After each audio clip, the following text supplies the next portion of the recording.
دوستو، آج کی ویڈیو میں ہم جس موضوع پر بات کرنے والے ہیں وہ نہایت ہی دلچسپ اور قابل ذکر ہے۔ قرآن اور جدید سائنس کے کنٹروورشل ہونے کا ذکر تو اکثر کیا جاتا ہے،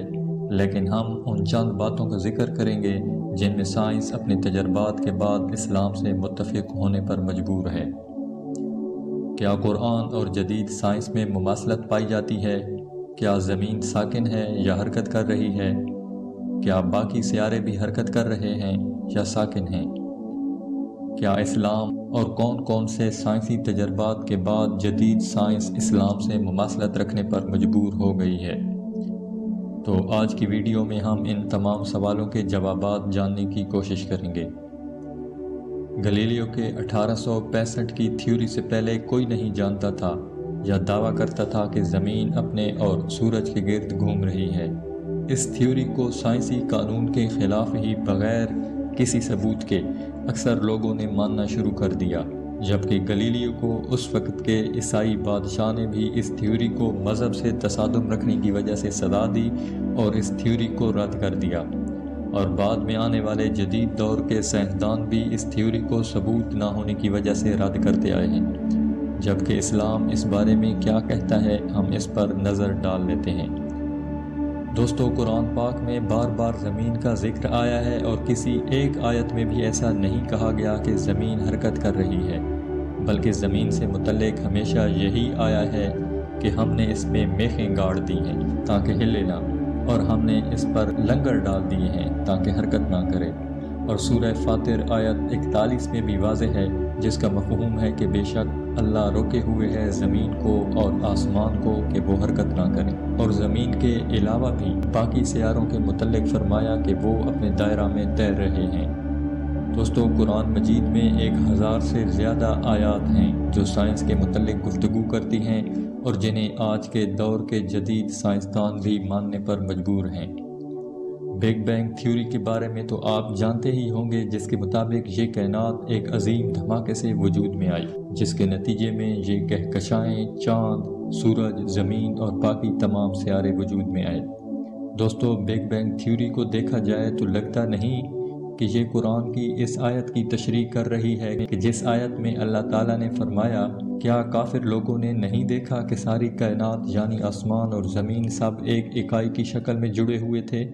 بس ہم نے اسے پھاڑ کر جدا کر دیا۔ 1931 میں سائنس کی پیش کردہ تھیوری کا ذکر قرآن پاک نے آج سے 1400 سال پہلے ہی کر دیا تھا، یعنی جس چیز کو سائنس نے جاننے میں صدیاں لگا دیں، وہ چیز اللہ پاک پہلے ہی بہت احسن انداز میں قرآن مجید میں بیان فرما چکے تھے۔ اب سائنس بھی یہ بات تسلیم کرتی ہے کہ دھماکے سے پہلے یہ کائنات لاموجود حالت میں تھی، پھر اچانک سے ایک دھماکہ ہوا اور سیکنڈ کے 1,00,000ویں حصے میں یہ کائنات پھیل گئی، مادہ، توانائی اور وقت آزاد ہوا، کشش ثقل وجود میں آئی، اور یہ کائنات تبھی سے ابھی تک اپنے مرکز سے دور چلی جا رہی ہے۔ آج کے دور میں بھی بہت سے سائنسدان قرآن کے سائنسی کرشموں کو دیکھ کر مسلمان ہوتے جا رہے ہیں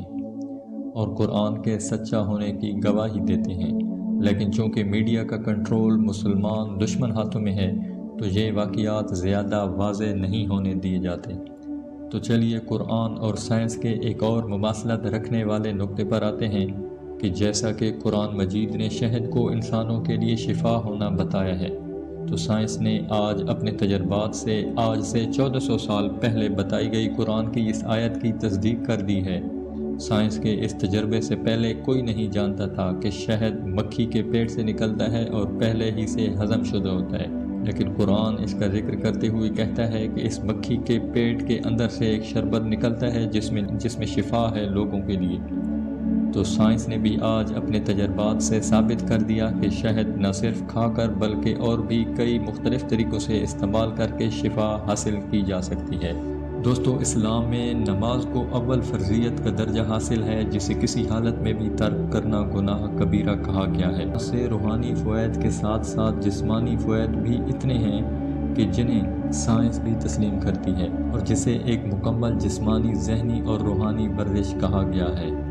دوستو، سائنس بھی اس بات کی گواہی دیتی ہے کہ نماز کے دوران کی جانے والی فزیکل موومنٹ کئی لحاظ سے انسان کو فائدہ دیتی ہے، جیسے stress reduction, improve posture, focus and attention, improve overall heart health اور روحانی فوائد اس کے علاوہ ہیں۔